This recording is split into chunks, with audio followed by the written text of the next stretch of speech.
Hello students, welcome in online class of Science of Class 8 which organized by New Rising Sun Intelligence Public School. Dear students, I am Sanjeev Sharma, your science teacher. Today I teach you your first chapter of science, microorganism. In this chapter I discuss about classification of microorganism, which I tell you earlier by your lesson plan. प्यारे बच्चों, आज हम लोग classification of micro organism यानी जो सूक्ष्म प्राणी होते हैं उनके वर्गीकरण, उनके क्लासिफिकेशन के बारे में पढ़ेंगे। ठीक है, तो अब प्रश्न ये उठता है बच्चों कि ये माइक्रो ऑर्गेनिज्म होते क्या हैं, ये सूक्ष्म प्राणी क्या होते हैं। तो आपने देखा होगा कि आपके आसपास बहुत तरह के जानवर होते हैं कि नहीं होते हैं। जैसे हाथी होते हैं, घोड़े होते हैं, कुत्ते होते हैं, बिल्ली होते हैं, चूहे होते हैं, चींटी होते कि नहीं होते। इन सबको हम देख सकते हैं कि नहीं देख सकते हैं, महसूस कर सकते हैं छू करके। लेकिन कुछ जीव ऐसे भी होते हैं जिनको हम देख नहीं पाते, उनको महसूस नहीं कर पाते। उनको देखने और महसूस करने के लिए, उनको जानने के लिए हमें एक इंस्ट्रूमेंट जिसका नाम क्या है, माइक्रोस्कोप, सूक्ष्मदर्शी, उसकी आवश्यकता होती है। जैसे आपके हाथ हैं, आपके हाथ में पसीना हो जाता है, उसमें क्या आ जाती है, स्वेट आ जाता है, मतलब पसीना आ जाता है, उससे क्या बनता है, मैल बनता है। उस मैल में बहुत तरह के जो होते हैं माइक्रो ऑर्गेनिज्म होते हैं, ठीक है, लेकिन वो हमें दिखाई तो देते नहीं है। अगर आप अपना हाथ माइक्रोस्कोप में रख के देखोगे तो आपको वही हाथ इतना आपको गंदा लगेगा कि पूछे मत। तो हम ये बात समझ गए कि माइक्रो ऑर्गेनिज्म कौन होते हैं। जब मैंने ये पूरी बात बताई तो मैंने क्या बताया आपको कि ऐसे जीव जिनको हम देख सकते हैं, महसूस कर सकते हैं, उनको तो हम जानते हैं, लेकिन ऐसे जीव जिनको हम अपनी खुली आंखों से, नंगी आंखों से नहीं देख पाते, उनको देखने के लिए हमें माइक्रोस्कोप की आवश्यकता होती है, एक इंस्ट्रूमेंट की आवश्यकता होती है। उनको हम क्या कहते हैं, माइक्रो ऑर्गेनिज्म। माइक्रो मतलब सूक्ष्म, छोटा, बहुत छोटा, ठीक है। और ऑर्गेनिज्म मतलब प्राणी, यानी ऐसे प्राणी जो छोटे छोटे, बहुत छोटे होते हैं, उनको हम खुली आंखों से नहीं देख पाते, उनको देखने के लिए एक यंत्र की आवश्यकता होती है, उनको हम माइक्रो ऑर्गेनिज्म कहते हैं। ठीक है, उसी को यहाँ पर बताया गया है आपके चैप्टर में। जैसे small organism can only be seen through an instrument called microscope. जो छोटे प्राणी होते हैं उनको केवल एक इंस्ट्रूमेंट की मदद से देखा जाता है जिसका नाम माइक्रो ऑर्गेनिज्म है। The organism that are visible only through a microscope. और ये प्राणी जो होते हैं वो केवल माइक्रोस्कोप में ही विजिबल होते दिखाई देते हैं, और can not seen with naked eye. और इनको हम अपनी नंगी आंखों से, खुली आंखों से नहीं देख पाते। ऐसे प्राणियों को हम क्या कहते हैं, माइक्रो ऑर्गेनिज्म यानी सूक्ष्म जीव कहते हैं। तो आप इतना तो समझ गए ना कि सूक्ष्म जीव क्या होते हैं, माइक्रो ऑर्गेनिज्म क्या होते हैं। अच्छा, अब माइक्रो ऑर्गेनिज्म कई तरह के होते हैं।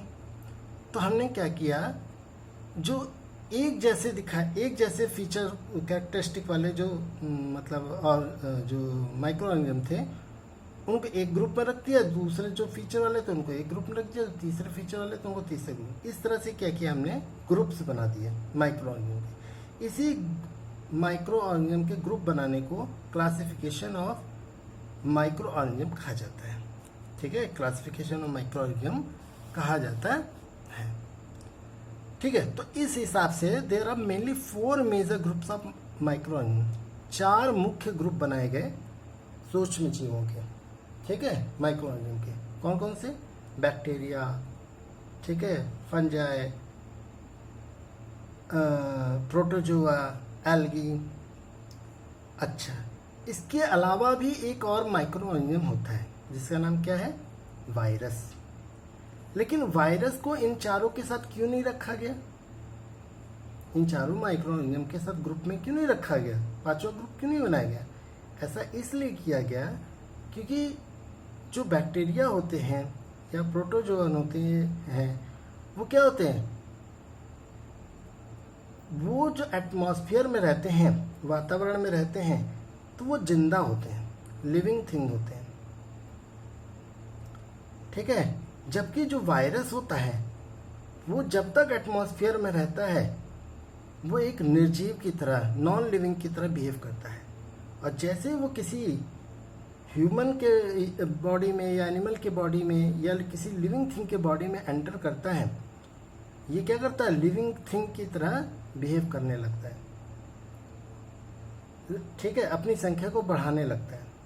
तो इसका मतलब उसको लिविंग थिंग बनने के लिए किसी न किसी होस्ट की जरूरत होती है। तो इसलिए हमने वायरस को यहाँ पे इन चारों के साथ नहीं रखा, क्योंकि इन चारों से बिल्कुल अलग वायरस होता है। ठीक है, इसीलिए यहाँ पे बताया गया है कि viruses are also considered as micro organism.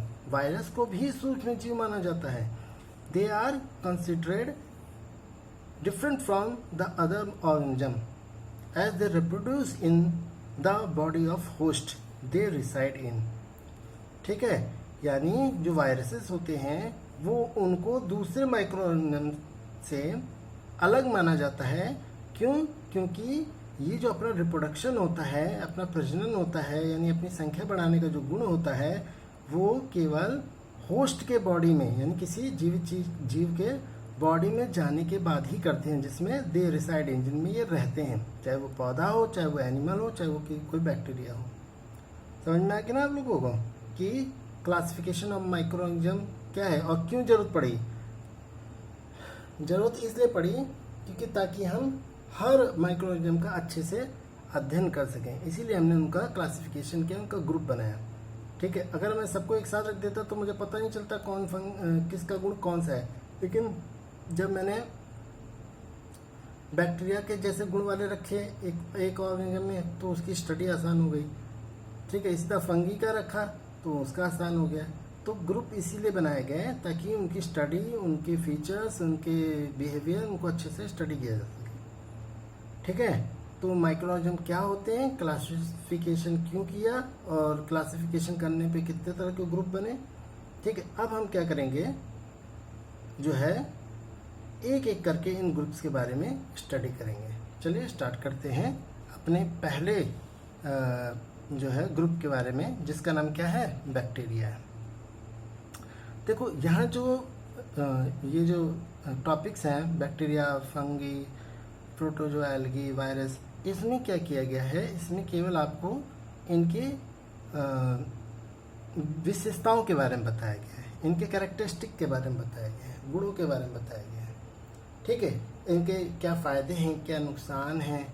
ठीक है, इस सब के बारे में हम नेक्स्ट टॉपिक्स में डिस्कस करेंगे। तो हम सबसे पहले पढ़ते हैं बैक्टीरिया के बारे में। बैक्टीरिया क्या होते हैं? बैक्टीरिया जो होते हैं वो यूनिसेलुलर प्राणी होते हैं, यानी एक सेल के प्राणी होते हैं। आपको मालूम है कि संसार में दो तरह के प्राणी होते हैं, एक सेल वाले और बहुत सेल वाले। जो एक सेल वाले होते हैं उनकी जो स्ट्रक्चर होता है, बॉडी स्ट्रक्चर बहुत सिंपल होता है, लेकिन जो बहुत सारे सेल के बने होते हैं उनका बॉडी स्ट्रक्चर बहुत सिंपल होता है। ठीक है, जैसे हम मनुष्य, जानवर, ये सब कैसे हैं? बहुत सारे सेल के बने हैं। तो ये क्या है? ये सब क्या है? इनका जो स्ट्रक्चर है वो बहुत कॉम्प्लेक्स है। जबकि बैक्टीरिया क्या है? केवल एक सेल से बना हुआ सूक्ष्म प्राणी है। ठीक है, अच्छा, they are found in mainly 4 types of cell. जो बैक्टीरिया होते हैं वो एक सेल के बने हैं, लेकिन ये 4 अलग अलग तरह के शेप में पाए जाते हैं, आकार में पाए जाते हैं। कौन कौन से शेप में? रॉड के शेप में, स्पाइरल के शेप में, कर्व के शेप में और स्पाइरल के शेप में। पहला था रॉड शेप में, दूसरा है स्पेरिकल शेप में, तीसरा था कर्व शेप में और चौथा था स्पाइरल शेप में। ठीक है। जो रॉड के शेप के बैक्टीरिया होते हैं उनको हम बेसिलाई कहते हैं। जो स्पेरिकल शेप में होते हैं उनको हम कोकाई कहते हैं। और जो कर्वेड शेप में होते हैं उनको कॉमा कहते हैं। और जो स्पाइरल शेप में होते हैं उनको हम स्पाइरला कहते हैं। देख रहे हो ना यार तस्वीरों के माध्यम से, यहाँ पे देख रहे हो ये रॉड जैसे हैं, इसे बेसिलाई हैं। यहाँ पे देख रहे हो ये स्पेरिकल मतलब गोलाकार आकार के हैं, इसलिए इनको हम क्या कहते हैं, कोकाई कहते हैं।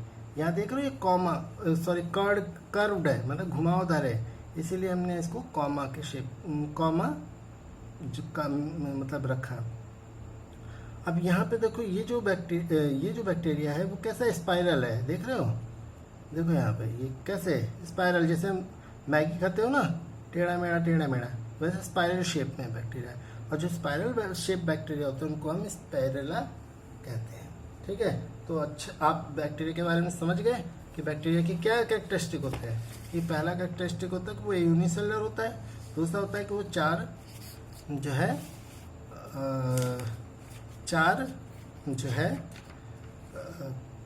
चार शेप में पाया जाता है। ठीक है, अब हम लोग किसके बारे में पढ़ेंगे, अब हम अपने दूसरे ग्रुप जो है फंगी के बारे में पढ़ेंगे। किसके बारे में पढ़ेंगे बच्चों, फंगी के बारे में पढ़ेंगे। अब फंगी की क्या विशेषता होती है, जो फंगी होते हैं वो लॉन्ग थ्रेड लाइक धागे जैसे, जो फंगी होते हैं वो लंबे और धागे जैसे होते हैं। ठीक है, जैसे धागा होता है ना वैसे होते हैं और लंबे लंबे होते हैं। अच्छा, इसके अलावा क्या होते हैं, ये यूनिसेलुलर भी होते हैं और मल्टीसेलुलर भी पाए जाते हैं। ठीक है, तो ये यूनिसेलुलर प्राणी भी हैं और माइक्रो ऑर्गेनिज्म है और मल्टीसेलुलर में भी पाए जाते हैं और धागे जैसी संरचना होती है इनकी। ठीक है, अच्छा, अब जो मल्टीसेलुलर फंगी होते हैं उनमें जो थ्रेड होता है, धागे होते हैं, उन धागों को हम क्या कहते हैं, हाइपी कहते हैं। क्या कहते हैं बच्चों, हाइपी कहते हैं। और जो एक चीज़ और याद रखना कि जो फंगी है ये एक प्लूरल वर्ड है, और जबकि फंगस जो होता है उसको हम सिंगुलर वर्ड बोलते हैं। तो यूनिसेलुलर फंगस कौन होते हैं, ईस्ट। ठीक है, जो मल्टीसेलुलर फंगी होते हैं वो कौन होते हैं, पेनिसिलियम होता है, एस्परजिलस होता है, ब्रेड माउल्ड होता है, मशरूम होता है, मशरूम की तो आप खाते हो सब्जी वब्जी, ठीक है, वो होता है। ठीक है, तो याद रखना जो फंगी होते हैं वो लंबे लंबे थ्रेड जैसे स्ट्रक्चर वाले होते हैं, एक सेल के भी बने होते हैं और बहुत सारे सेलों के भी बने हुए प्राणी होते हैं। और जो मल्टी सेलुलर होते हैं, बहुकोशिकीय फंगी होते हैं, उनका जो थ्रेड होता है, उनमें जो धागे जैसी संरचना होती है, उनको हम हाइफी कहते हैं। ठीक है, इस बात को याद रखना। अच्छा, जो फंगस होते हैं वो नाइदर ए प्लांट, ना तो उनको हम पौधे कहते हैं और नॉर एन एनिमल, ना उनको हम जानवर मानते हैं। लेकिन it is similar to plant, लेकिन ये बिल्कुल पौधे की तरह दिखाई देता है, दिखाई पौधे की तरह देता है, लेकिन इसको हम प्लांट या एनिमल नहीं मानते हैं। ठीक है, तो ये बिल्कुल पौधे की तरह दिखता है, लेकिन इसमें क्या होता है, क्लोरोफिल नहीं होता है। पौधों में तो होता है लेकिन इसमें क्लोरोफिल नहीं होता है, इसीलिए ये अपना भोजन can not make its own food as a plant can through photosynthesis. जैसे पौधे अपना भोजन स्वयं बनाते हैं फोटोसिंथेसिस के द्वारा, क्लोरोफिल की मदद से, जो फंगी होते हैं वो ऐसा नहीं कर पाते हैं। लगते पौधे जैसे हैं लेकिन उनमें क्लोरोफिल नहीं पाया जाता है, इसलिए वो फोटोसिंथेसिस की तरह अपना भोजन नहीं बना पाते हैं। अच्छा, अब ये बात समझ गए कि थ्रेड लाइक होते हैं, यूनिसेलुलर मल्टीसेलुलर होते हैं, आईपी क्या होता है, प्लांट होते हैं, एनिमल होते हैं, ये सब बातें हम समझ गए। अब आते हैं मेन बात पे। The main classes of fungi are, जो फंगी है उनको दो ग्रुप में रखा गया है, एक सैप्रोफाइट फंगी होते हैं और एक पैरासाइट वाले फंगी होते हैं। और इसके बारे में आप जानते होंगे कि जो सैप्रोफाइट्स होते हैं वो सड़े गले पदार्थों पे उगते हैं और उनसे अपना भोजन प्राप्त करते हैं, जबकि जो पैरासाइट होते हैं वैसे प्राणी होते हैं जो दूसरे प्राणियों के शरीर पर निवास करते हैं, उनसे अपना भोजन प्राप्त करते हैं। जैसे आपने देखा होगा आपके बालों में जुए पड़ जाते हैं, तो जुए क्या है, वो हमारे शरीर से क्यों चूस रहे हैं, हम पे डिपेंड है, तो वो पैरासाइट है, खटमल। ठीक है, तो ये सब क्या है, मच्छर, ये सब क्या है, पैरासाइट्स है। ठीक है।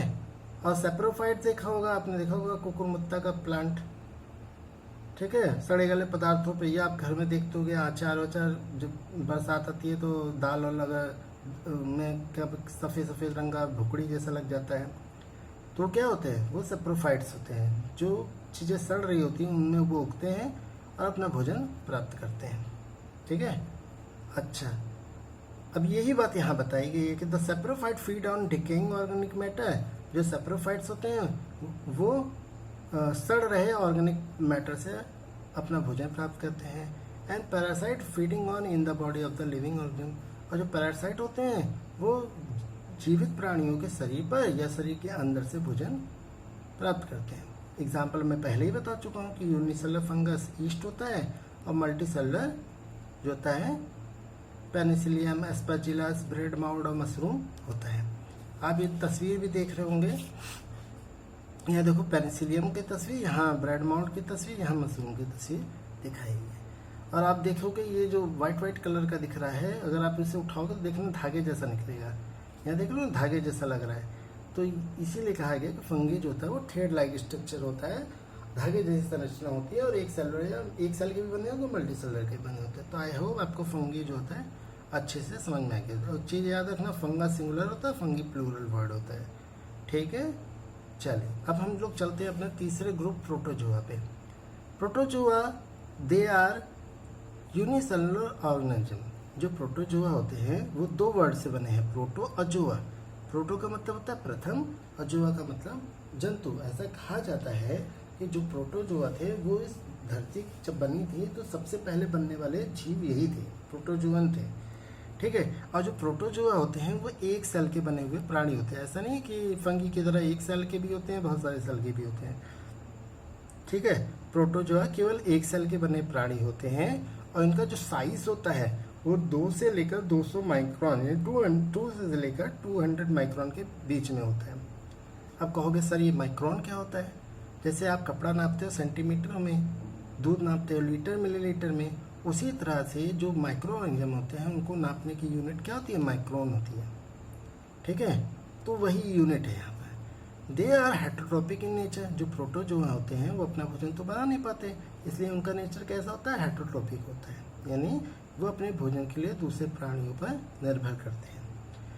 एंड दस can not prepare their own, क्योंकि वो अपना भोजन नहीं बना पाते हैं। अच्छा, अब प्रोटोजोआ में रखा किसे गया है? अमीबा को रखा गया है, पैरामीशियम को रखा गया है और प्लाज्मोडियम को रखा गया है। अब आप यहाँ तस्वीर में भी देख सकते हैं अमीबा को, पैरामीशियम को और प्लाज्मोडियम को, ठीक है ना। तो आपने यूनिसेलुलर पर आपने जो है बैक्टीरिया के बारे में जान लिया, फंगी के बारे में जान लिया और प्रोटोजोआ के बारे में जान लिया। और ये तीनों क्या है? माइक्रो ऑर्गेनिज्म है, ठीक है। अब इनमें बहुत तरह के जीव आते हैं, इसीलिए हमें इनकी ग्रुप बनानी पड़े, इनका क्लासिफिकेशन करना पड़ा, ठीक है। अब आते हैं हम अपने चौथे ग्रुप एल्गी में, जिनको हिंदी में आप क्या कहते हैं? शैवाल कहते हैं। अच्छा, जो एल्गी होते हैं वो एक्वेटिक होते हैं, यानी जलीय जात प्राणी होते हैं, ठीक है। ये ज़्यादातर नमी वाले इलाकों में, नमी जहाँ होती है, वाटर जहाँ पे रहता है वहाँ पर ही पाए जाते हैं, ठीक है। एंड फोटोसिंथेटिक माइक्रो ऑर्गेनिज्म, और साथ में प्रकाश का संश्लेषण करने वाले प्रकाश संश्लेषी सूक्ष्म जीव होते हैं। इसका मतलब ये अपना भोजन, क्योंकि प्रकाश का संश्लेषण कर रहे हैं इसलिए अपना भोजन स्वयं बना सकते हैं। They can prepare their own food, so they come under the category of autotrophic organism. इसीलिए हमने इनको ऑटोट्रोपिक ऑर्गेनिज्म की कैटेगरी में रखा, क्योंकि ऑटोट्रोपिक में कौन होते हैं? प्लांट होते हैं, इसीलिए ये अपना भोजन बना लेते हैं एल्गी, इसीलिए हम इनको ऑटोट्रोपिक ऑर्गेनिज्म की कैटेगरी में रखते हैं। अब दे मे बी यूनिसेलुलर और मल्टी सेलुलर। अब ये एक सेल के भी हो सकते हैं और बहुत सारे सेल के भी बने हो सकते हैं, जैसे कि फंगी था, एक सेल के भी थे और बहुत सारे सेल के भी थे। एग्जाम्पल आप ले लीजिए, जैसे एक सेल के कौन से प्राणी होते हैं? क्लेमाइडोमोनास होता है। और बहुत सारे सेल के एल्गी कौन होते हैं? यूग्लिना होता है, ब्लू ग्रीन एल्गी होता है, ठीक है। और यहाँ आप तस्वीर में क्लेमाइडोमोनास की जो है फिगर भी देख रहे होंगे। तो हमने एल्गी के बारे में क्या जाने? हमने जाना कि एल्गी जो होते हैं वो एक सेल के भी होते हैं और बहुत सारे सेल के भी होते हैं। दूसरी बात क्या जाना कि जो एल्गी होते हैं वो एक्वेटिक होते हैं, जलीय प्राणी होते हैं। जहाँ पे जल दिखेगा, पानी दिखेगा, वहाँ ये पाए जाते हैं। ठीक है। और आपने देखा होगा बरसात के दिनों में आपके जो दीवारें होती है ब्लू कलर की हो जाती है, बिल्कुल ग्रीन जैसा हो जाता है, तो वहाँ क्या उगाता है बताइए? यही एल्गी उगाता है। ठीक है। अच्छा, इसके बाद में क्या है, ये फोटोसिंथेटिक ऑर्गेनिज्म है, यानी ये अपना भोजन स्वयं बना सकते हो। तो इसमें हमने 3 कैरेक्टर्स पढ़े, इनके गुण पढ़े। यूनिसेलुलर मल्टीसेलुलर होते हैं, एक्वेटिक होते हैं, और फोटोसिंथेटिक ऑर्गेनिज्म माइक्रो ऑर्गेनिज्म होता है। तो इतना बात समझ गए आगे ना आप लोगों को। अब आप लोग जो है यहाँ तस्वीर में देख सकते हो कि यूग्लिना कैसा दिखाई दे रहा है, और ये सब आपको माइक्रोस्कोप से खींची गई तस्वीरें दिखाई दे रही हैं। ऐसा मत सोचिएगा कि हम तो देख ले रहे हैं, ये सब माइक्रोस्कोप से खींची गई तस्वीरें हैं। अब हम अपने 5वें ग्रुप, जिसका नाम वायरस है, ठीक है, जो अलग से ग्रुप बनाया गया था, उसके बारे में पढ़ेंगे। जो वायरस होता है ना, वो इन चारों से भी बहुत छोटा होता है। सोचिए, ये जो चारों ग्रुप हैं, बैक्टीरिया, फंगी, प्रोटोजोआ और एल्गी, इनसे भी बहुत बहुत बहुत छोटा होता है। कौन? वायरस। इसीलिए virus are the smallest microscopic organism. Virus को सबसे छोटा सूक्ष्म जीवी प्राणी कहा जाता है। ठीक है। As they do not come under the category of cellular organism. इनको सेल से बने हुए ऑर्गेनिज्म की कैटेगरी में नहीं रखा जाता है।